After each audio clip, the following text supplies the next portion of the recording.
하나님의 언약이 변치 않고 있음을 알게 하여 주시고 그 언약대로 살아가는 주의 백성들 되게 하여 주옵소서. 나를 향한 하나님의 뜻이 있고 나를 향한 그 하나님의 뜻에 따라 오늘도 살아갑니다. 그것이 옳습니다. 그렇게 살아가게 하시고 무엇보다도 세상을 살아가며 나의 주변에 나의 일상에 하나님의 은혜가 묻어 있음을 아는 우리가 되게 하여 주옵소서. 오늘도 은혜 가운데 한 걸음 살아봅니다. 하나님 복되고 귀한 날 되게 하여 주시옵소서. 감사합니다. 고마우신 예수님 이름으로 기도드렸습니다. 아멘, 아멘. 오늘은 창세기 9장 8절 말씀 같이 봅니다. 9장 8절에서 17절.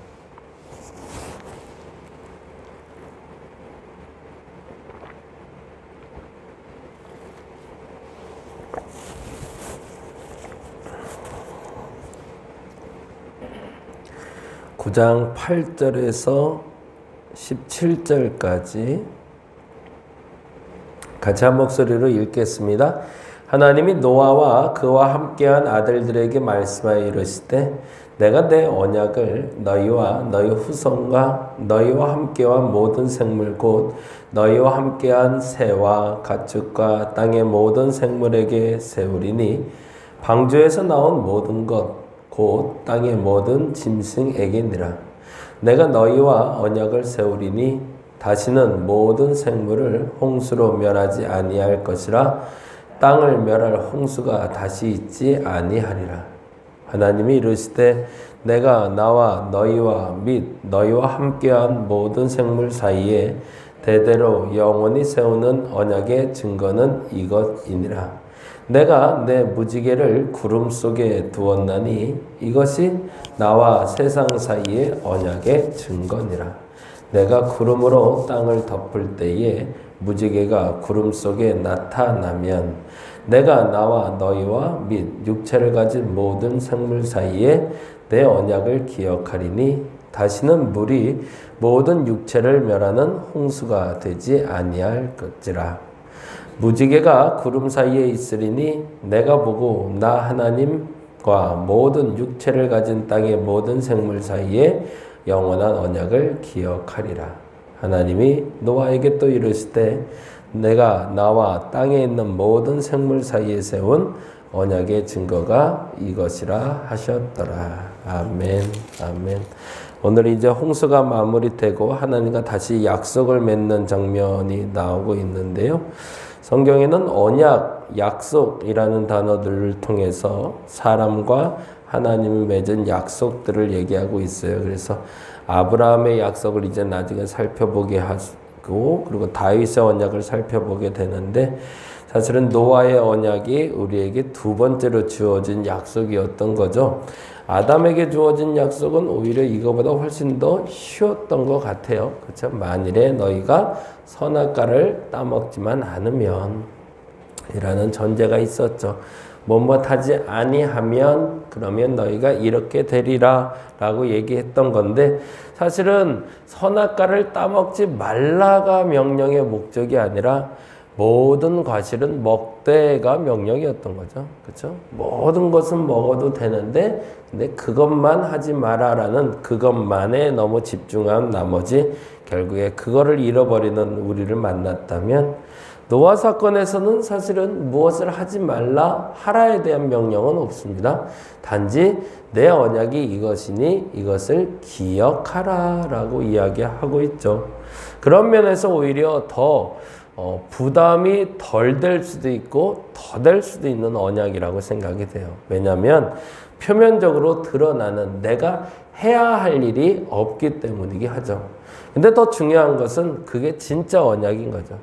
하나님은 우리에게 무엇을 해야 복받을 수 있다라고 말하는 것이 아니라 우리가 무엇을 하지 않아도 하나님이 세우신 것들은 하나님이 편치 않으니 그걸 믿는 자에겐 복이 될 거다라고 얘기하는 게 오늘 본문의 시작이 됩니다. 제가 그 비폭력 대화라는 것을 배우고 있다고 말씀드렸는데 그 얘기는 한 번 더 되짚어보고 이야기하면 좋을 것 같아요. 우리가 대화를 하면서 폭력적으로 사용한다라는 언어들의 대다수는 사실은 강요에 해당되는 말이라는 얘기를 한 적이 있어요. 한번 좀 되돌아볼게요. 하라, 하지 말라라는 명령은 선택이 있는 것이 아니잖아요. 근데 그것이 약속이고 법이 됐을 때는 하라와 하지 말라가 될 수 있겠죠. 그것은 대사회적인 법일 수도 있고 가정에서의 불문율일 수도 있지만, 그런데 중요한 것이 있어요. 그것 외의 것이죠. 이렇게 해라, 이것 하지 말라라고 정해진 강요가 부여된 단어들 말고 그거 외에는 좀 자율적으로 선택할 수 있도록 부탁하는 어조를 쓸 때 그것이 폭력적이지 않은 단어가 된다라고 얘기해요. 그럼 여기서 질문을 던져야 되는 게 있죠. 그러면 어느 선까지 강요할 수 있고 어느 선까지 선택할 수 있는가라는 거죠. 그것을 하나님은 보편적인 은혜로 우리에게 허락해 주십니다. 너희들에게 있는 가장 기본적인 것들을 무너뜨리지 않는다면 나도 너희들에게 가장 기본적인 것들을 무너뜨리지 아니하리라 라고 말씀하신 게 바로 무지개 사건이었습니다. 그래서 그 얘기를 잠깐 좀 보죠. 14절 같이 한번 봅니다. 14절 같이 한번 읽어보겠습니다. 내가 구름으로 땅을 덮을 때에 무지개가 구름 속에 나타나면 16절이요. 무지개가 구름 사이에 있으리니 거기다 줄쳐놓을게요. 14절에 무지개가 구름 속에 나타나면 16절에 무지개가 구름 사이에 있으리니 그 말은 특별한 일이 벌어지지 않고 모든 것이 정상이라면 이라는 뜻이죠. 거기다 다시 한번 그렇게 적어놔 주세요. 특별한 일이 일어나지 않고 모든 것이 정상이라면. 그러니까 우리가 하는 일들에 대해서 하나님의 일반적으로 세팅해 놓은 그 일반적인 자연의 법칙을 너희가 깨지 아니한다면 이라는 전제가 되는 거죠. 그게 굉장히 조심스러운 거죠. 그러니까 선악과에서는 따먹지 말아야 될 것이 있었는데 그렇게까지도 이제 아예 안 하시고 모든 것을 이제는 규칙대로 그 얘기가 여기 나오잖아요. 8장 22절이죠. 같이 한번 읽어볼까요? 8장 22절 같이 한번 읽어봅니다. 땅에 있을 동안에는 심음과 거둠과 추위와 더위와 여름과 겨울과 낮과 밤이 쉬지 아니하리라 라고 되어 있잖아요. 모든 것이 규칙적으로 간다는 거죠. 심음도 있고 거둠도 있고 추위도 있고 더위도 있고 여름도 있고 겨울도 있고 낮도 있고 밤도 있고 이렇게 뭔가가 쉬지 않고 규칙적으로 가는 것, 그걸 다른 말로 하면 무지개가 구름 사이에 있을 때 모든 것이 흔들리지 않고 균형을 잡고 가고 있으면 그 다음이 중요하죠. 16절 다시 한번 봅니다. 무지개가 구름 사이에 있으리니 라는 말은 그것이 모든 것이 균형이 깨지지 않았으면 이라는 거죠. 그 다음에 이렇게 되어 있습니다. 내가 보고 나 하나님과 모든 육체를 가진 땅의 모든 사이에 영원한 언약을 기억하리라. 누가 보고 누가 기억한다는 거죠? 하나님이 보고 하나님이 기억하신다는 거죠. 그 전제 조건은 그럼 어디에 있는 거예요? 하나님의 주권에 있는데, 근데 이 언약을 파기할 수 있는 대상이나 이 언약을 지켜갈 수 있는 권한은 누구에게 주신 거죠? 우리에게 주신 거죠. 내가 볼 거야, 너희들. 이 균형이 깨지는지 안 깨지는지.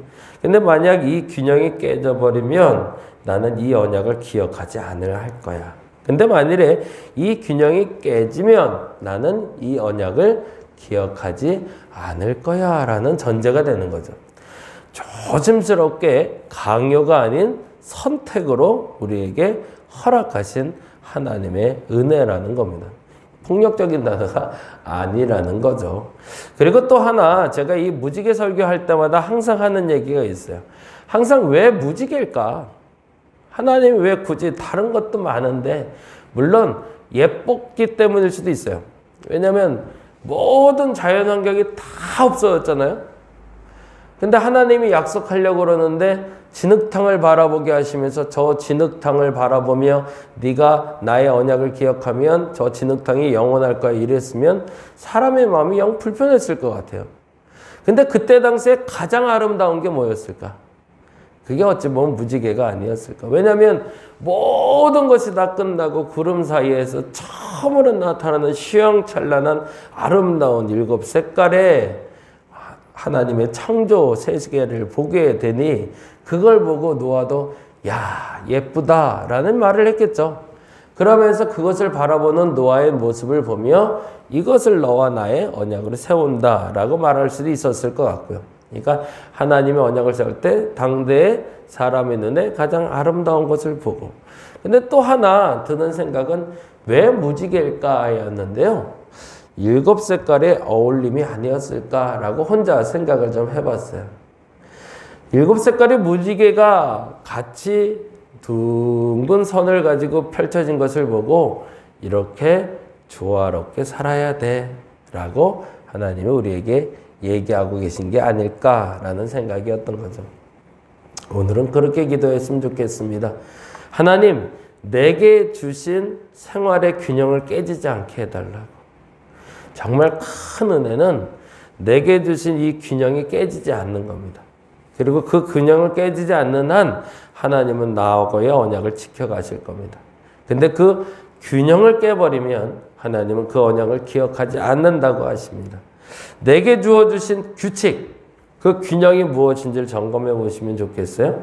새벽에 예배 드리는 거, 아침에 밥 먹는 거, 아이들과 일주일에 한 번씩 통화하는 거, 아이들과 대화하는 거, 이 모든 것들이 나도 모르게 자연스럽게 쌓여있는 균형이 있는데 이 균형이 깨지면 그 언약도 파괴되는 것임을 알고 그 균형을 지켜나가면서 무엇보다도 하나님과 맺은 그 규칙적인 생활이 깨지지 않아 하나님이 영원히 그 언약을 기억하는 우리가 되기를 간절히 바랍니다. 기도하겠습니다. 하나님은 특별한 것을 언약의 대상으로 삼지 아니하시고 무지개를 우리의 언약의 대상으로 삼으시니 감사합니다. 모든 것이 일반적일 때 그것이 은혜임을 알고 모든 것이 일반적일 때 하나님의 언약은 영원함을 기억하게 하여 주시옵소서. 뭔가 특별한 일이 발생했을 때 그것이 하나님이 움직이는 것이 아니라 무엇이든지 평범할 때 그것이 하나님의 언약이 기억되고 있음을 알아. 균형을 깨는 사람이 아니라 균형을 지켜가는 사람, 그 사람이 오늘 내가 되게 하여 주시옵소서.